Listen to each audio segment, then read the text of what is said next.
Hey everyone, not gonna lie, I do. Kickcraft Jurassic here with another review. Today we're looking at the Hammond Collection, The Lost World Jurassic Park True FX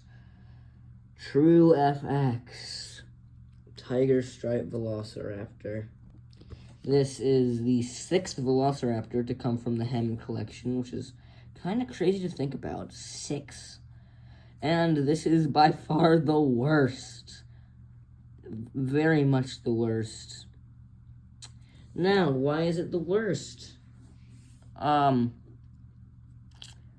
Let's just talk about it. And immediately you can see something there. Look at that underbite. It's a perfect right angle. Going down across there.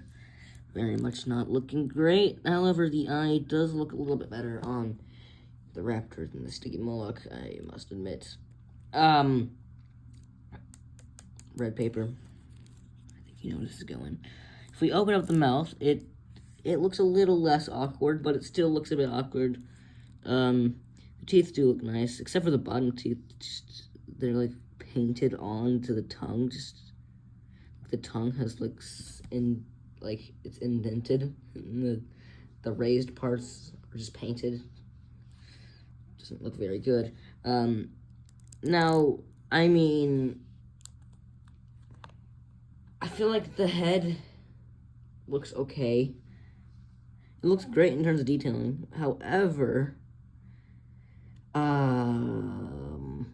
so we see it here. Let me put the style guide right above it here. You see any differences with the head sculpt? Yeah, this is not very accurate at all.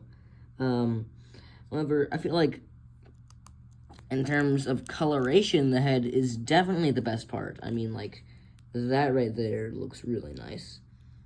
And then it gets this weird, like, really weird look here where it looks really, really printed on. They honestly didn't try and hide, and it's very much more matte than the rest of the figure, and there are way, way, way too many stripes on this.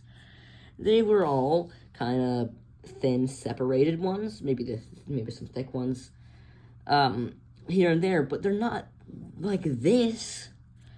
Oh goodness, the underbelly does look nice though. And then a little weird thing here, when we get to chest area, we have these weird little sculpty things. I don't really know what those are trying to be, but it really doesn't look good. And if you notice, the arms and the legs are a completely different color than the body. What happened?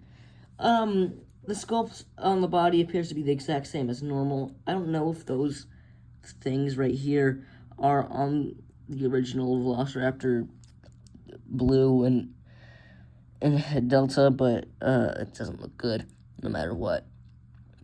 But I mean, the detailing does look pretty nice, except for on the legs. The legs just look entirely smooth at points, like right here. I don't know what went wrong, and we do see some paint splotches where they shouldn't be. Example is right here. Another example will be right there. You can see it. Oh.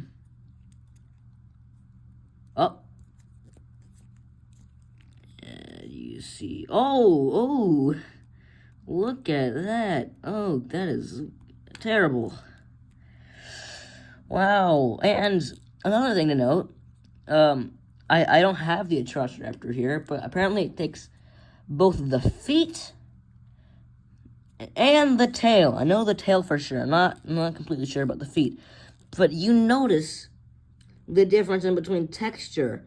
It's so annoying how the tail is so obviously differently textured than the body. They didn't even try. Why did they use this one? And of course, like all of the Hammond Collection tails, they have that wonky, lumpy look at the end of the tail.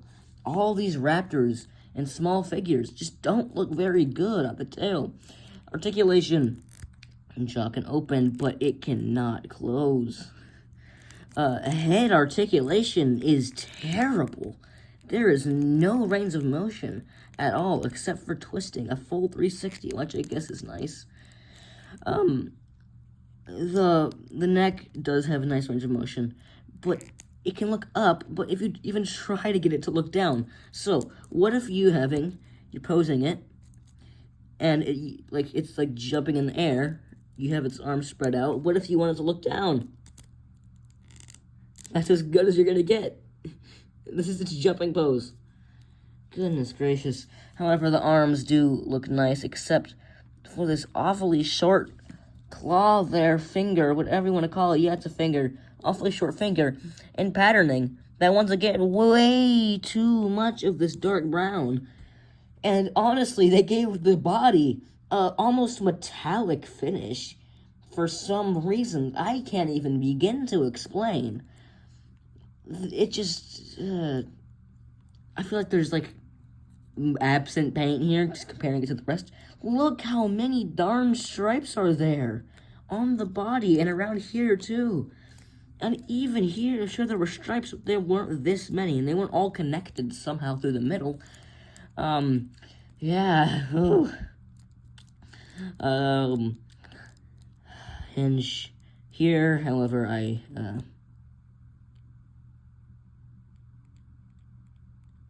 very, very loose. Not very nice. You know the deal by now. All the claws are painted, which is nice.